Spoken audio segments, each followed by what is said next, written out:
If anyone has ever been to Florence, Italy, to see all the sites there, one of the sites that is a must-see is Donatelli's statue of Mary Magdalene. It's not exactly a statue like you're thinking of. It is a wooden statue, and it's the repentant Mary Magdalene. The way she is dressed is very shabby, and the facial expression is rather forlorn. We don't know much about Mary Magdalene. We don't know exactly when she was born or when she died. Scripture records some things about her. We know she was a repentant person. It says in the Gospels that Jesus drove out 7 demons from her. Somewhere in history, she was tagged as a prostitute, although that is not explicit in the Scriptures. But she did become one of the disciples of Jesus. And whenever her name is mentioned in the Scriptures, especially towards the end of Jesus' life on earth, her name is also mentioned as one of the people who followed Jesus and witnessed the crucifixion.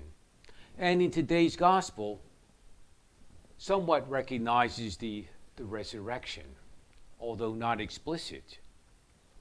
It says that she was there at the tomb looking for the body of Jesus.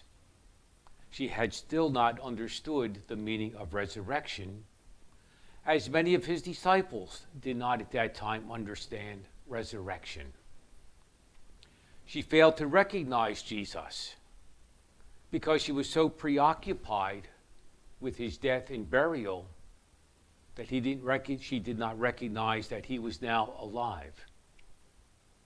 It's only when Jesus called her name that she recognized who he was.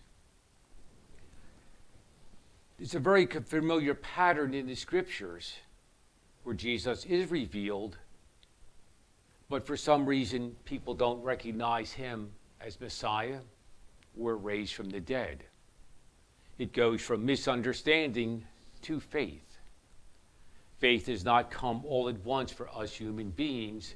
It's very few times that a person has faith and they change, or does not have faith and changed immediately to a faithful person. It's usually a process which is revealed in our gospel today. We might ask ourselves the question, what are times in our life so we're so preoccupied with something that we fail to recognize Christ's presence among us?